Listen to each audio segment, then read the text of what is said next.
ठीक है, अब बायोजेनेटिक लॉ या रिकैपिचुलेशन थ्योरी की बात कर रहा था, जिसको अर्स्ट हैकल ने दिया था। इन्होंने कहा था ऑन्टोजेनी रिपीट फाइलोजेनी या ऑन्टोजेनी रिकैपिचुलेट फाइलोजेनी। ऑन्टोजेनी का मतलब है एम्ब्रियोनिक डेवलपमेंट,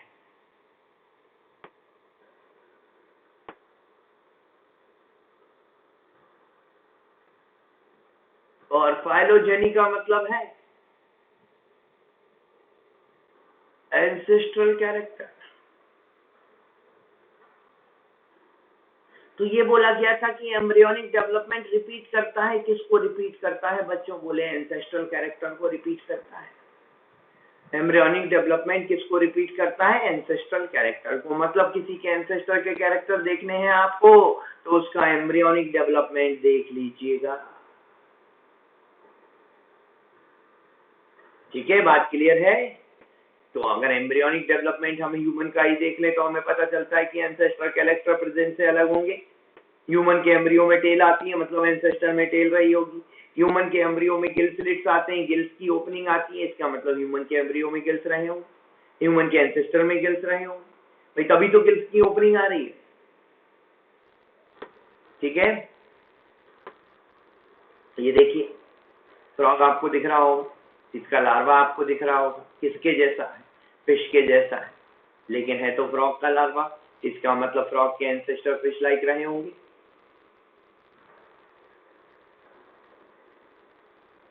ठीक है,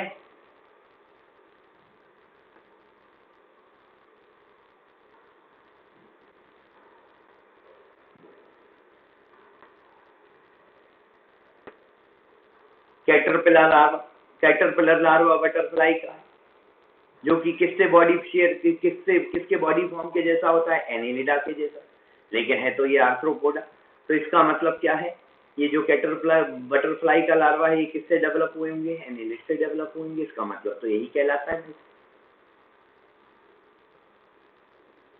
ठीक है, in the embryos of bird and mammals the heart is initially two chambered as fish, फिर उसके बाद 3, उसके बाद 4।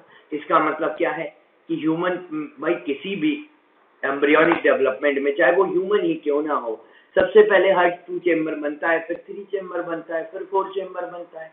इसका मतलब कहीं ना कहीं कोई लोचा तो है। हमें फिश जैसा हार्ट पहले क्यों बन रहा है? इसका मतलब कॉमन एंसेस्टर है सभी के।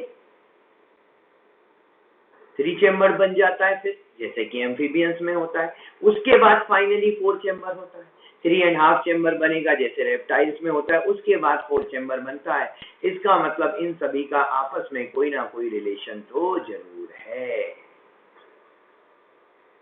ठीक है, बात क्लियर है? तो ये थे बच्चों एम्ब्रियोलॉजिकल एविडेंस। अब पैलेंटोलॉजी के बेसिस पर भी एविडेंसेस है जो ये बताते हैं कि एवोल्यूशन हुआ है। पैलेंटोलॉजी क्या है? Study of fossil. फॉसिल की स्टडी को हम पैलेंटोलॉजी कहते हैं, जो कि बेस्ट एविडेंस माने जाते हैं। Palaeontological evidences are the best evidences of evolution.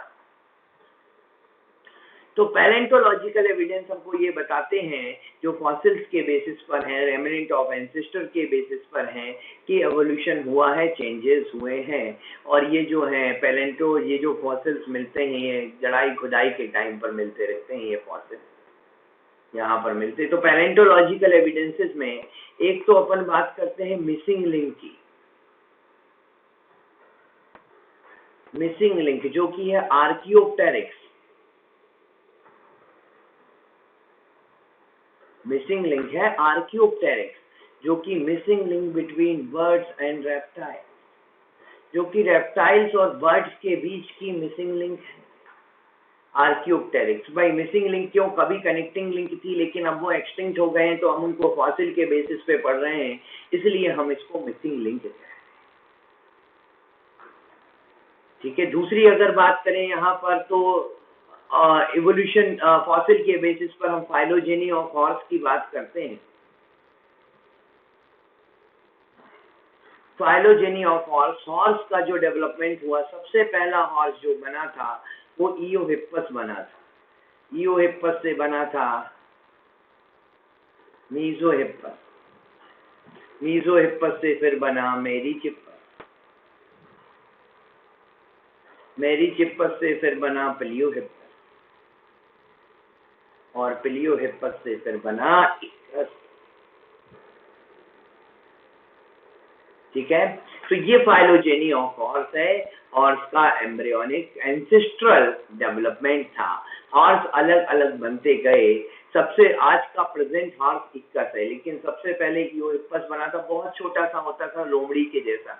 धीरे धीरे हाइट बढ़ती गई, धीरे धीरे ब्रेन डेवलप होता गया, धीरे धीरे नंबर ऑफ डिजिट्स कम होते गए और बीच वाली डिजिट बड़ी होती गई। आज का जो हॉर्स चलता है ना, वो केवल एक ही डिजिट पर चलता है, एक ही फिंगर पर चलता है, जो बीच वाली इतनी बड़ी हो चुकी है। तो ये सब फॉसिल के बेसिस पर हमको देखने को मिलता है, इसलिए हम इनको पैलेंटोलॉजिकल एविडेंसेस में पढ़ते हैं। इसके बाद बात करेंगे बायोजियोग्राफी की। तो बच्चों, बायोजियोग्राफी क्या है? बेसिकली बायोजियोग्राफी में हम बात करते हैं distribution of flora and fauna. Flora क्या है? प्लांट्स। फौना क्या है? एनिमल्स। प्लांट्स और एनिमल्स का डिस्ट्रीब्यूशन जब अपन देखते हैं, इसको देखकर भी हमें पता चलता है कि एवोल्यूशन हुआ है, चेंजेस हुए हैं। तो flora and fauna, flora means plant, fauna means animal, इनको देखकर भी हमको पता चलता है कि एवोल्यूशन हुआ होगा, चेंजेस हुए होंगे। ये बायोजियोग्राफिकल एविडेंसेस हैं बच्चों। इसके लिए अपन एक पेंजिया कॉन्सेप्ट पढ़ते हैं। पेंजिया कॉन्सेप्ट क्या बताता है कि पहले जो अर्थ थी, सिंगल मास ऑफ लैंड। क्या थी? Single mass of land. Land का सिंगल मास थी, ये छोटे छोटे टुकड़ों में टूट गई। ये छोटे छोटे टुकड़ों में टूट गई और ये पार्ट्स जो हैं एक दूसरे से दूर जाने लगे। ये पार्ट्स, इनके बीच में बैरियर आ गया और अलग अलग पार्ट्स में अलग अलग कंडीशन, इस कारण से अलग अलग कैरेक्टर डेवलप हुए और अलग अलग स्पीशीज बनी। ये बताता है पेंजिया कॉन्सेप्ट कि सिंगल मास था पहले लैंड का, फिर ये अर्थ में जो प्लेट्स होती हैं उनके मूवमेंट के कारण टूटा, उसके बाद ये पार्ट्स एक दूसरे से दूर गए और इनके बीच में बैरियर्स आ गए। जब ये पार्ट एक दूसरे से दूर गए, इनके बीच में बैरियर्स आ गए। अब जिस पार्ट में जैसी कंडीशन थी, डेवलपमेंट उसी के अकॉर्डिंग होता था। ये बताता है हमारा पेंजिया कॉन्सेप्ट। ठीक है, इसी बायोजियोग्राफी में हम एक बड़ी इंपॉर्टेंट बात करते हैं, एडॉप्टिव रेडिएशन। भाई, एडॉप्टिव रेडिएशन क्या है? बेसिकली ये डाइवर्जेंट एवोल्यूशन है। क्या है बच्चों, बोलिए? डाइवर्जेंट एवोल्यूशन है। डाइवर्जेंट एवोल्यूशन मतलब सिमिलर टाइप से डिफरेंट डेवलप होना बिकॉज ऑफ एडॉप्टेशन। इस पर एक्सपेरिमेंट किया था डार्विन ने, और डार्विन ने जो एक्सपेरिमेंट किया, ये गैलेपेगोस आइलैंड पर किया। गैलेपेगोस आइलैंड पर किया, जो कि चेन ऑफ 22 आइलैंड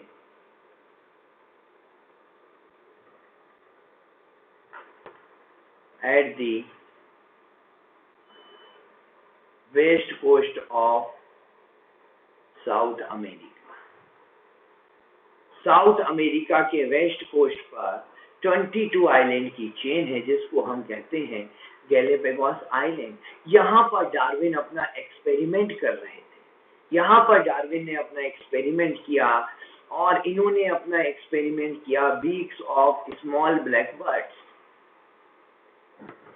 और इन बर्ड्स को कहा गया, इन बर्ड्स को कहा गया डार्विन्स फिंचे। इन बर्ड्स को क्या बोला गया? इन बर्ड्स को कहा गया था डार्विन्स फिंचे। तो इन्होंने इस बर्ड पर अपना एक्सपेरिमेंट किया, इनकी बीक पर अपना एक्सपेरिमेंट किया। इन्होंने क्या देखा कि इन बर्ड्स के सीड ईटिंग एंसेस्टर थे, जो कि साउथ अमेरिका के थे। भाई, ये जो गैलेपेगोस आइलैंड जो है ना, ये माना जाता है कि साउथ अमेरिका से ही टूट के बना है 22 आइलैंड की चेन। तो इन्होंने देखा कि इन बर्ड्स के जो एंसेस्टर थे वो वही साउथ अमेरिका वाले सीड ईटिंग थे, लेकिन किसी आइलैंड पर फूड के लिए जो है फ्रूट्स की अवेलेबिलिटी ज्यादा थी, तो उनकी बीक जो है वो फ्रूट ईटिंग टाइप की तोते जैसी बन गई थी। किसी आइलैंड पर उन्होंने देखा कि कैक्टस ज्यादा था, तो उनकी बीक जो है वो कैक्टस ईटिंग हो गई थी। किसी आइलैंड पर इन्होंने देखा इंसेक्ट ज्यादा थे, तो इनकी बीक जो है इंसेक्ट ईटिंग टाइप की बन गई थी। कहीं पर वेजिटेबल ज्यादा थी तो वेजिटेबल ईटिंग बन गई थी। मतलब जहां पर जिस तरह की फूड की अवेलेबिलिटी थी, बीक उसी तरह से मॉडिफाई हो गए, लेकिन बर्ड तो वही थी same, seed eating Darwin's finches. लेकिन बीक अलग, तो इन्होंने क्या बोला कि अलग अलग हैबिटेट में जाते हैं, अलग अलग जो है रिक्वायरमेंट होती है, अलग अलग एनवायरनमेंट होता है, तो उसके कारण डिफरेंट कैरेक्टर डेवलप हो जाते हैं। और ऐसे ही कैरेक्टर अगर बहुत ज्यादा डेवलप हो जाए तो एक समय ऐसे आता है, एक समय ऐसा आता है कि डिफरेंट स्पीसीज बन जाती है। ये इन्होंने बताया था डार्विन ने, एडॉप्टिव रेडिएशन। ठीक है बच्चों, बात क्लियर है? जैसा कि अपन देखते हैं, ऑस्ट्रेलिया की अगर मैं आपसे बात करूं तो ऑस्ट्रेलिया में कुछ प्लासेंटा वाले एनिमल का डाइवर्जेंट एवोल्यूशन चल रहा था, एडॉप्टिव रेडिएशन कुछ चल रहा था, मार्सुपियल साथ में चल रहा था। तो कई सारे मार्सुपियल प्लासेंटेनियन के जैसे बन रहे थे, क्योंकि उन पे सिलेक्शन प्रेशर सेम था, उन पर सिलेक्शन प्रेशर सेम था। इस कारण से अगर मोल प्लासेंटा वाली बन रही थी तो मार्सुपियल मोल भी बन रही थी। भाई हमारे यहाँ तो केवल प्लासेंटा वाली मोल होती है, लेकिन ऑस्ट्रेलिया में दोनों थी, प्लासेंटा वाली भी थी और मार्सुपियल वाली भी थी। माउस प्लासेंटा वाला सभी जगह मिलता है, लेकिन ऑस्ट्रेलिया में मार्सुपियल माउस भी मिलता है। वहां पर दोनों तरह के माउस डेवलप हो रहे थे। फ्लाइंग स्क्विरल जो कि प्लासेंटेलियन होती है, वहां पर इसके जैसी दिखने वाली फ्लाइंग फैलेंजर डेवलप हो रही थी। एंट ईटर प्लासेंटेलियन वाला, ऑस्ट्रेलिया में एंट ईटर मार्सुपियल वाला भी था, जिसको नुम्बेट भी कहा गया था। वॉकैट जो प्लासेंटेलियन है, और यहाँ पर टाइगर कैट जो कि बॉबकैट के जैसी ही दिखती है, मार्सुपियल है। लेमूर, मार्सुपियल में लेमूर के जैसी स्पॉटेड कस्कास, वोल्फ प्लासेंटेलियन सभी जगह होता है, ऑस्ट्रेलिया में टेस्मानियन वोल्फ भी होता है। कहने का मतलब क्या है? कहने का मतलब यह है कि ऑस्ट्रेलिया में कुछ मार्सुपियल प्लासेंटेलियन जैसे ही बन रहे थे। क्यों बन रहे थे? सिलेक्शन प्रेशर सेम था। ओरिजिन भले ही अलग अलग थी दोनों की, एक प्लासेंटा थे, दूसरे मार्सुपियल थे, जिनके पास जो पाउच होता ना जैसे कंगारू, वो मार्सुपियल थे, लेकिन बन तो एक जैसे ही रहे थे। मतलब प्लासेंटेलियन के एंसेस्टर कॉमन थे, ये आपस में डाइवर्जेंट एवोल्यूशन शो कर रहे थे, ये आपस में डाइवर्जेंट एवोल्यूशन शो कर रहे थे। प्लासेंटेलियन के मार्सुपियल के एंसेस्टर भी आपस में कॉमन थे, ये भी डाइवर्जेंट एवोल्यूशन शो कर रहे थे। लेकिन ये आपस में कौन सा एवोल्यूशन दिखा रहे थे? ये आपस में कन्वर्जेंट एवोल्यूशन शो कर रहे थे। क्योंकि भाई आपसे पूछा जाए मोल और मार्सुपियल मोल क्या है, तो आप कहोगे दोनों दिख तो सेम रहे हैं, लेकिन एक प्लासेंटेलियन है एक मार्सुपियल है, तो डिफरेंट से अलग अलग, डिफरेंट से सेम बनना बोले कन्वर्जेंट एवोल्यूशन है। अगर आपसे पूछा जाए बॉबकैट और टाइगर कैट क्या है, तो आप कहोगे कन्वर्जेंट है। क्यों? दोनों अलग अलग है, एक मार्सुपियल एक प्लासेंटेलियन है, लेकिन दोनों सिमिलर दिख रहे हैं, इसका मतलब कन्वर्जेंट एवोल्यूशन है। तो प्लासेंटेलियन आपस में डाइवर्जेंट है, मार्सुपियल आपस में डाइवर्जेंट है, लेकिन एक दूसरे के लिए कन्वर्जेंट है। बात समझ में आई? क्लियर? तो बच्चों यहां पर हम ये कह सकते हैं कि अगर डिफरेंट एडॉप्टिव रेडिएशन होते हैं इन isolated geographical area are convergent to each other। अगर सेम ज्योग्राफिकल एरिया में अलग अलग एडॉप्टिव रेडिएशन हो रहे हैं तो वो एक दूसरे के लिए क्या है बच्चों? एक दूसरे के लिए कन्वर्जेंट हो सकते हैं, जैसे कि मैंने अभी आपको ऑस्ट्रेलिया का एग्जांपल दिया। ठीक है बच्चों, तो ये सारे थे एविडेंसेस ऑफ एवोल्यूशन, जिनने ये तो बता दिया कि एवोल्यूशन हुआ है। अब एवोल्यूशन हुआ कैसे है, इसके लिए हम बात करेंगे थ्योरीज ऑफ एवोल्यूशन की नेक्स्ट क्लास में। तब तक के लिए मुझे विदा दीजिएगा, अपना ध्यान रखिएगा, स्वस्थ रहिएगा, मस्त रहिएगा, पढ़ते रहिएगा। आज के लिए आप सभी का बहुत बहुत धन्यवाद। Thank you.